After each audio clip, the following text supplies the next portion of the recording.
Hi നമസ്കാരം. ഇത് സോളാറേജിൻ്റെ new product ആണ്. സോളാറേജ് ഹോം സൊല്യൂഷൻ എന്നാണ് പറയുന്നത്. സോളാറേജിൻ്റെ ഹൈബ്രിഡ് ഇൻവെർട്ടർ ആണ്. നിങ്ങൾക്ക് ബാറ്ററി കാണാൻ പറ്റും. 10 kWhന്റെ ബാറ്ററീസ് ആണ്. ഏറ്റവും വലിയ ബാറ്ററിയാണ്, ഇൻഡസ്ട്രിയിൽ തന്നെ ഏറ്റവും വലിയ ബാറ്ററിയാണ്. ഇതിൽ നമുക്ക് യൂസ് ചെയ്യുന്ന കെമിസ്ട്രി എന്ന് പറയുമ്പം NMC ആണ്, നിക്കൽ മാംഗനീസ് കൊബാൾട്ട് കെമിസ്ട്രിയാണ് യൂസ് ചെയ്യുന്നത്. ഇത് നമുക്ക് ബെനിഫിറ്റ് എന്ന് പറഞ്ഞാൽ നമുക്ക് ഹോം ഓട്ടോമേഷനുമായിട്ട് കണക്ട് ചെയ്യാൻ പറ്റും. സോളാറേജ് ഹോം സോക്കറ്റ് ഉണ്ട്, അതുപോലെ വയർലെസ് ഗേറ്റ് വേ ഉണ്ട്. നമുക്ക് ഇപ്പം എന്തെങ്കിലും ആപ്ലിക്കേഷൻ അനുസരിച്ച് ചേഞ്ച് ചെയ്യണമെന്നുണ്ടെങ്കിൽ നമുക്ക് മൊബൈലിൽ തന്നെ നമുക്ക് മെസ്സേജ് കൊടുത്താൽ മതി, അതിനനുസരിച്ച് അത് ചേഞ്ച് ആവും ആപ്ലിക്കേഷൻ. ഇതിന് നമുക്ക് മോണിറ്ററിങ് ചെയ്യാൻ പറ്റും, മോണിറ്ററിങ് ആപ്പ് ഉണ്ട്. പിന്നെ ഇനിയൊരു പ്രോഡക്റ്റ് ഇതിനെ യൂസ് ചെയ്യുന്ന ഓപ്റ്റിമൈസർ എന്ന് പറയുമ്പം സോളാർ P601 ഓപ്റ്റിമൈസേഴ്സ് ആണ്. ഒരു പുതിയ പ്രോഡക്റ്റ് സോളാറേജ് ഈ പ്രാവശ്യം റിലീസ് ചെയ്തിട്ടുണ്ട്. നമുക്ക് നോക്കുവാണെങ്കിൽ 3 phase ഇൻവെർട്ടർ എന്നാണ് പറയുന്നത്, ഫോർ ഷോർട്ട് PV സ്ട്രിങ്സ്.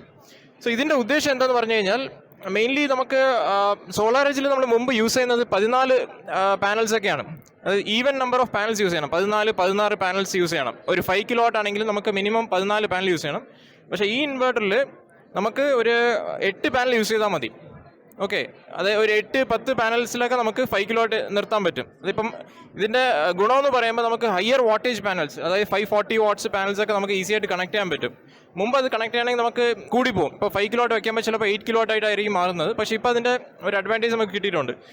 ഇതിന് നമുക്ക് മോണിറ്ററിങ് വന്നിട്ടുണ്ട്. അപ്പോൾ ഇത് രണ്ടുമാണ് ഇതിൽ മെയിൻ ന്യൂ പ്രോഡക്റ്റ് ആയിട്ട് നമ്മൾ കാണുന്നത്. ഈ ഹൈബ്രിഡ് ഇൻവെർട്ടേഴ്സിൻ്റെ അപ്ലിക്കേഷൻ, അതായത് KCB അപ്രൂവൽ നടന്നുകൊണ്ടിരിക്കുകയാണ്. മാക്സിമം ഇയറിൽ ഈ വർഷം തന്നെ നമുക്ക് കിട്ടും അത്. ഓക്കെ.